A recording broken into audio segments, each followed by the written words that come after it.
Assalamualaikum warahmatullahi wabarakatuh. Halo teman-teman semua. Perkenalkan, nama saya Dinda Zahra Fahriyah dari jurusan Bimbingan Konseling Islam kelas 1A, Fakultas Dakwah Komunikasi Islam, UIN Cyber Syekh Nurjati, Cirebon. Kali ini saya akan mereview salah satu buku yang ditugaskan oleh dosen mata kuliah Bahasa Indonesia, yakni Ibu Nurhana Widianti MPD. Dan buku yang saya review berjudul Menjadi Wanita Paling Bahagia, atau judul aslinya adalah As'ad Al-Mar'afil Al-A'lam, yang ditulis oleh Dr. Aid Al-Qarni, yang menjadi salah satu penulis fenomenal. Di sini tertulis internasional bestseller dan juga spesial untuk wanita. Buku ini dipublis oleh Kisti Press dan cetakan pertamanya dibuat tahun 2004 bulan Juli dan cetakan ke-28-nya pada bulan Juli 2007.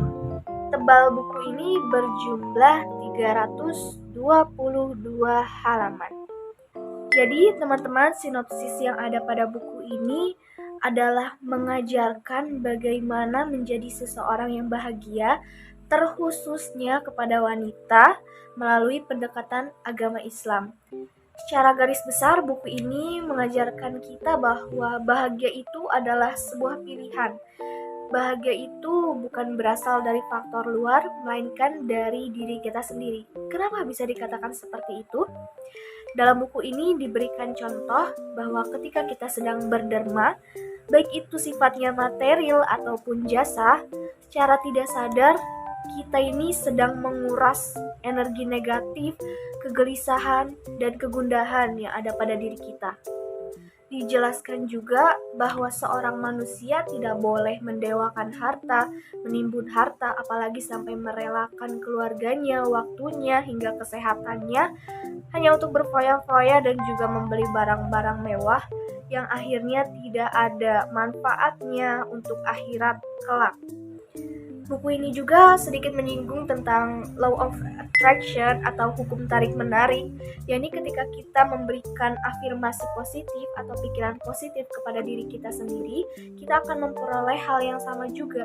Misalnya ketika kita berpikir bahwa aku sangat bersyukur, aku adalah manusia yang kuat. Nah, hal tersebut akan menjadi kenyataan dan berbalik positif kepada diri kita sendiri. Yang selanjutnya adalah tidak boleh menggunakan waktu dengan hal-hal yang tidak bermanfaat. Contohnya seperti mendengarkan lagu-lagu galau terlalu sering, menggibah, dan juga menonton acara gosip yang kebanyakan wanita suka dengan hal tersebut.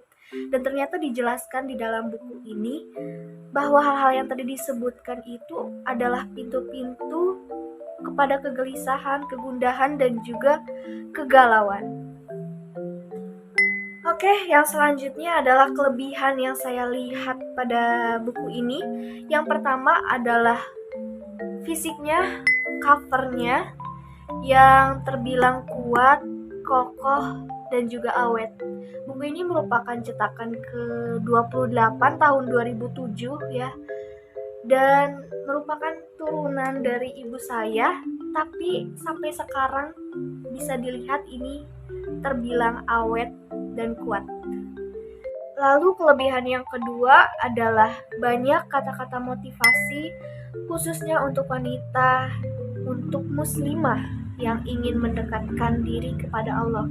Lalu yang ketiga adalah banyak tips-tips untuk wanita dalam segala aspek kehidupan, baik itu saat melajang, saat jomblo, atau saat berumah tangga, hingga tips-tips mengumpulkan, menabung pahala untuk di akhirat kelak. Dan yang keempat adalah bahasa yang digunakan dalam buku ini itu terkesan lembut dan tidak menggurui. Banyak juga kata-kata puitis dan juga syair-syair yang digunakan dalam buku ini. Dalam segi kekurangan buku ini yang saya lihat itu hanya ada satu, yaitu dalam desain bukunya yang terbilang terlalu flat dan kurang menarik, khususnya bagi anak-anak generasi Z yang menyukai hal-hal berbau imut dan lucu. Mungkin hal ini juga dikarenakan oleh perbedaan zaman dalam hal desain, karena buku ini diterbitkan tahun 2007. Untuk penutup pada video kali ini, izinkan saya membacakan salah satu kutipan yang menjadi favorit saya dalam buku ini, yakni, "Tidakkah engkau melihat bahwa setiap aku mengunjunginya, kan tercium bau wangi dari tubuhnya, meski ia tak bersolek dengan wewangiannya." Mungkin seperti itu video kali ini. Terima kasih pada yang sudah menonton. Wabillahi taufik wal hidayah. Wassalamualaikum warahmatullahi wabarakatuh.